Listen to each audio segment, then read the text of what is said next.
Hello, and welcome to English Learning for Curious Minds by Leonardo English, the show where you can listen to fascinating stories and learn weird and wonderful things about the world at the same time as improving your English.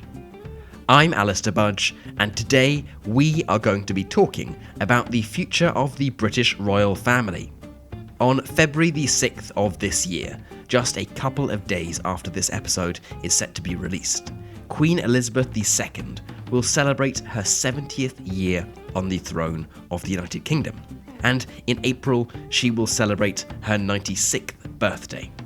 She has had quite the formidable life and reign, but even the most formidable of reigns must, at some stage, come to an end.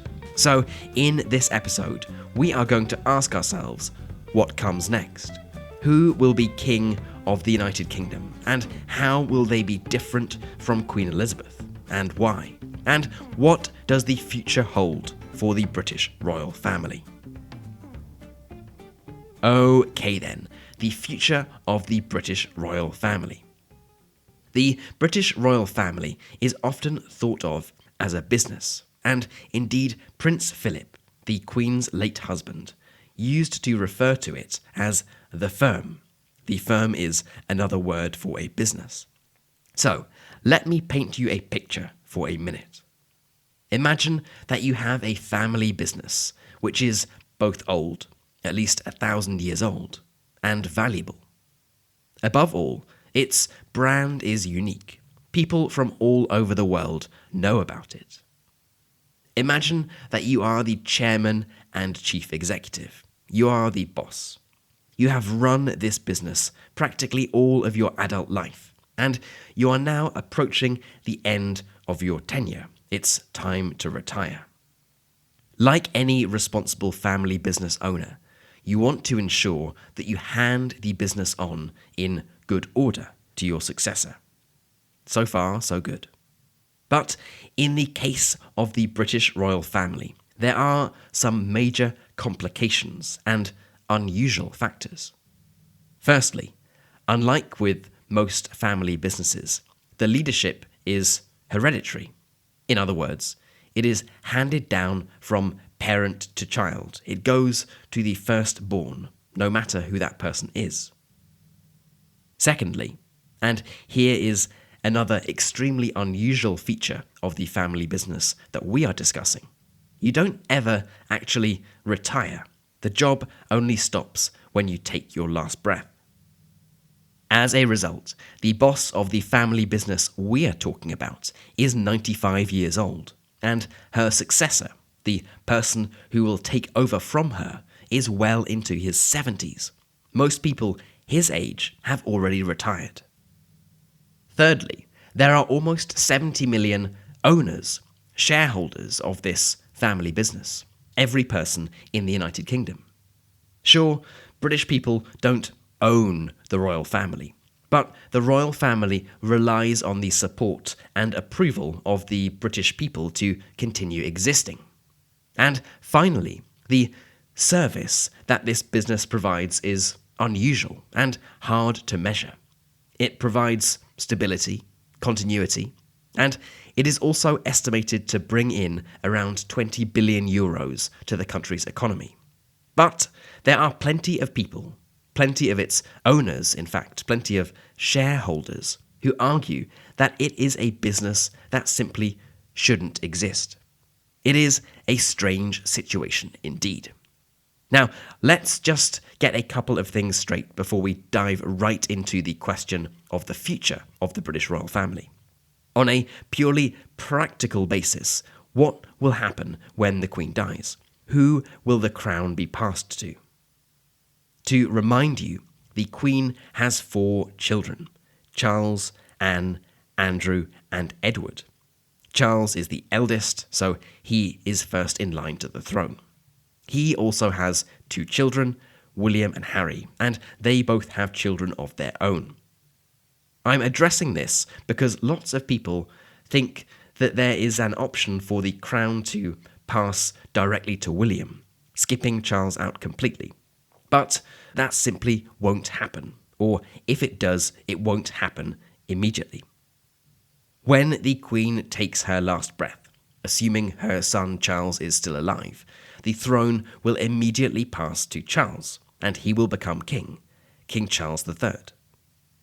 We'll discuss shortly what some of the implications of this might be, but on a practical level, this is what is extremely likely to happen.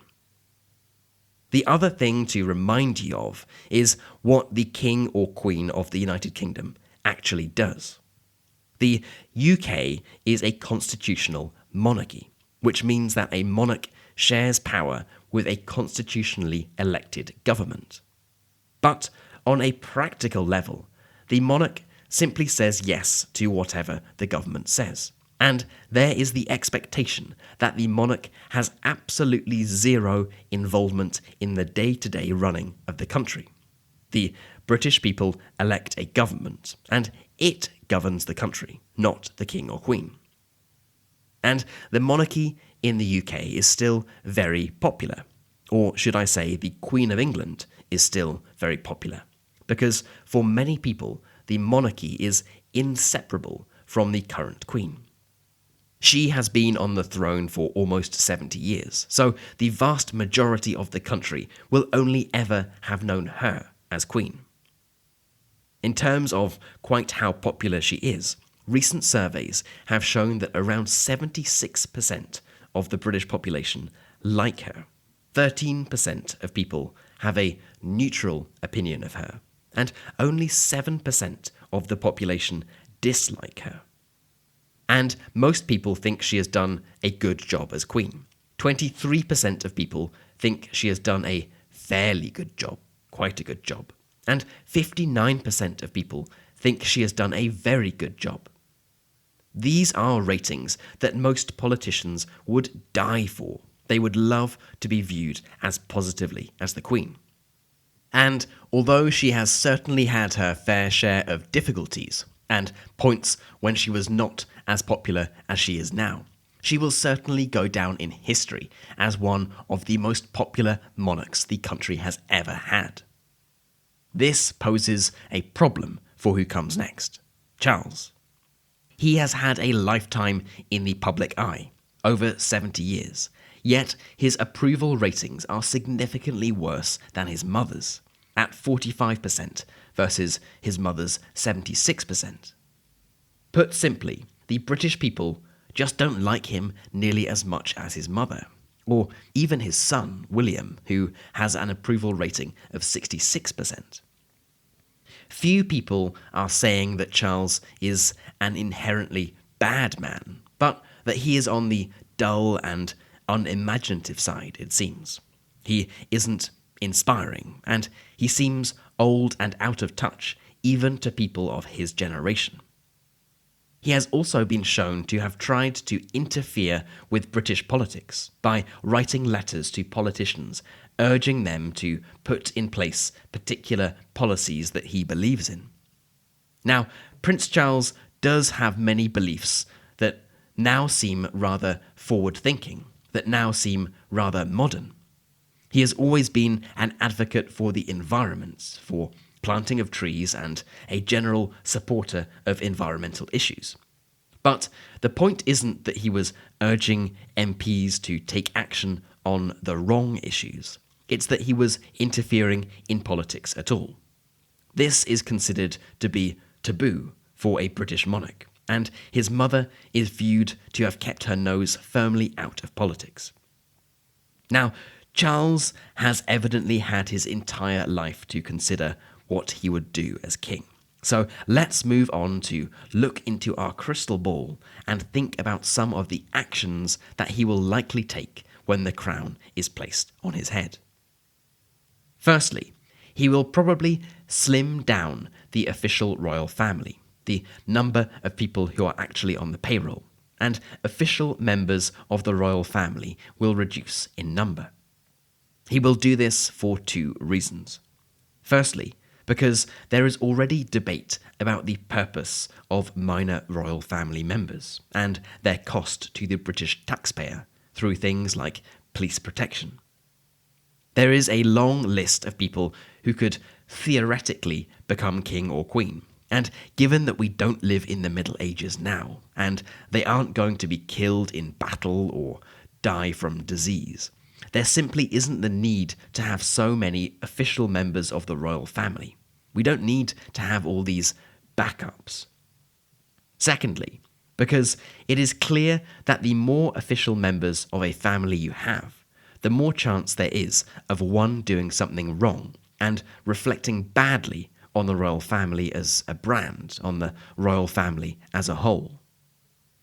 We are seeing this at the moment with the Queen's disgraced son, Charles's brother, Prince Andrew, and his relationship with the sex offender Jeffrey Epstein.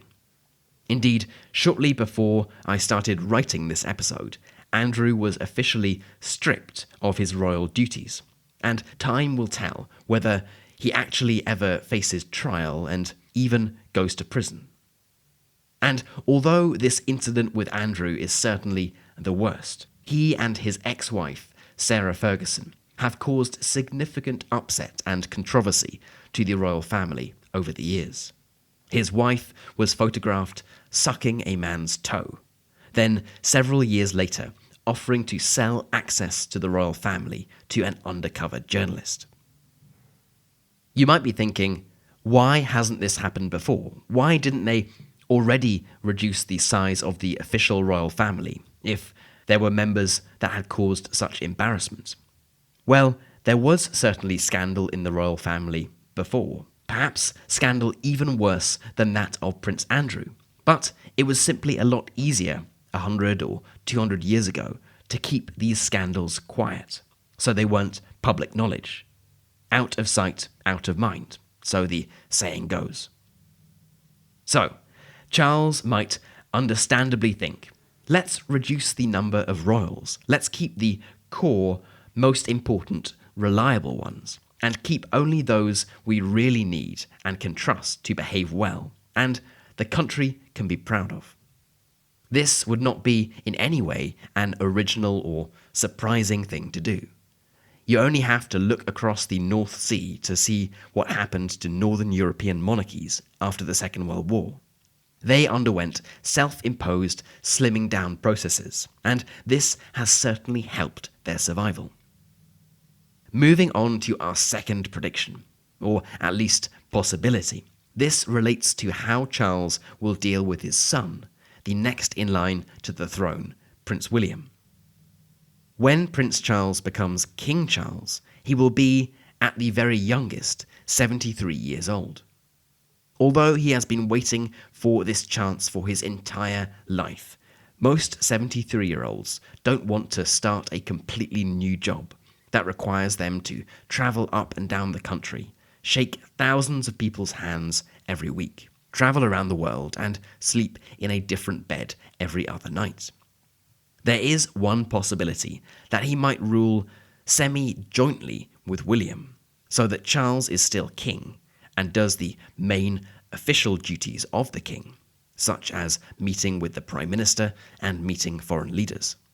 But William would do the foreign tours, the opening of public buildings, and be the public face of the monarchy, all while remaining a prince.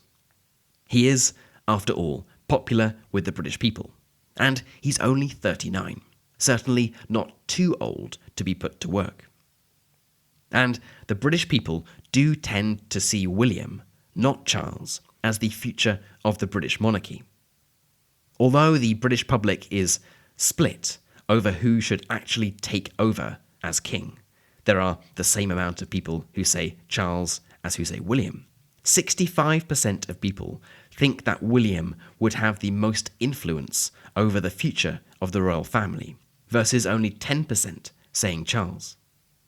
So this is certainly a possibility that would seem to allow Charles to get what he wants, to rule as king, and to allow the British monarchy to look like it is modernising through having increased access to the media-savvy Prince William and his young family.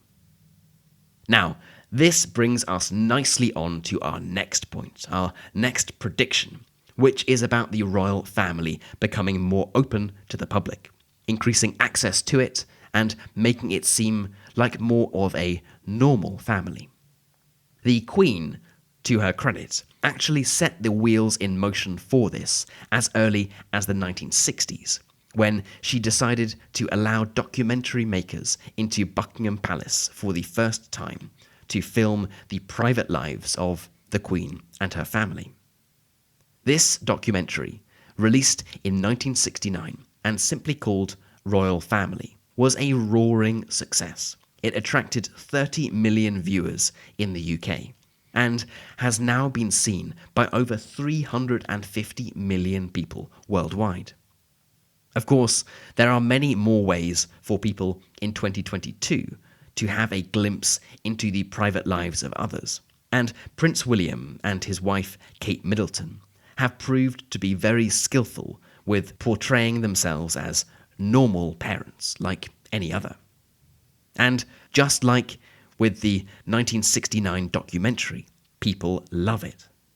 It is this slight contradiction that the royal family only exists because it is a special family, existing in that position for no reason other than birth. Yet the public love to see how, behind all of the royal palaces and expensive clothes, the members of the royal family are just like them. They watch TV, they play with their kids. They are, after all, human beings. So, what will this opening up mean in practical terms? Prince Charles might well decide to make Buckingham Palace open to the public. There is no need for him to spend time there. Charles has been an advocate for sustainable living, and he already has 5 royal residences, so there is no need to live in a palace with 775 rooms.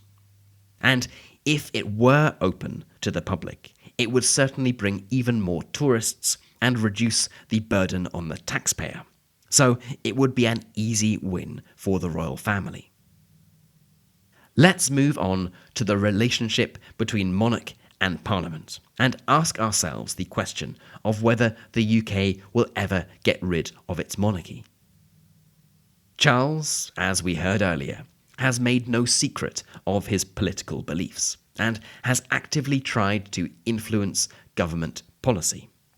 For the sake of the longevity of the British monarchy, he will need to stop this. He will rule only because he is allowed to rule, and the minute that the British public feels that he is overstepping the mark, that he is doing more than he should be, there will be questions about the role a monarch plays. It just so happens that, at least about things like environmental protection, he has proved to have been right, or at least his views are now the views of the majority of the British people. But it will be different when he is king and has, in theory at least, real power. Ultimately, the continued success, or at least the continued existence of the British monarchy is likely to come down to one thing and one thing only: the actual people in the British royal family. In the past couple of centuries, dozens of countries around the world have got rid of their monarchies. Some peacefully, some not so peacefully. And in the United Kingdom, the main reason debate about whether the country should actually have a monarch has been so quiet comes down to Queen Elizabeth, the current queen. She has been consistent, silent, and present. When she took the throne, she was 25 years old. The country was emerging from the aftermath of a world war. The British Empire was disbanding, the world was changing rapidly, and the world has continued to do so for the entirety of her reign. It was far from an easy situation. Her role was to be constant, to be a beacon of stability in a sea of change, and she performed this role very well. Now, there are question marks about whether this is the sort of role that the future monarch should play, to be in the background while the world changes. Evidently, the fact that Charles will become king when he is already in his 70s and might rule for 20 years if he is lucky complicates the situation. But looking even further ahead, past Charles, past William, and to whoever might come in the future, the collapse of the British monarchy, whether it is in 10 years, 100 years, or 500 years, seems most likely to come when the British people decides that it doesn't like whoever is on the throne. The debate about the role of the monarchy will come because of who is on the throne, rather than the existence of the throne itself. Now, there is little doubt that the next British monarch will be Charles III of the United Kingdom. And given that he'll be Charles III, you'll know that there have been 2 King Charleses before. The first one was so terrible that he was the only British monarch to be publicly executed. And after his death, the monarchy was actually abolished for 11 years. The second was a notorious party animal, nicknamed the Merry Monarch, and left at least 12 illegitimate children behind him. Time will only tell what sort of monarch King Charles III will be. Okay then, that is it for today's episode on the future of the British royal family.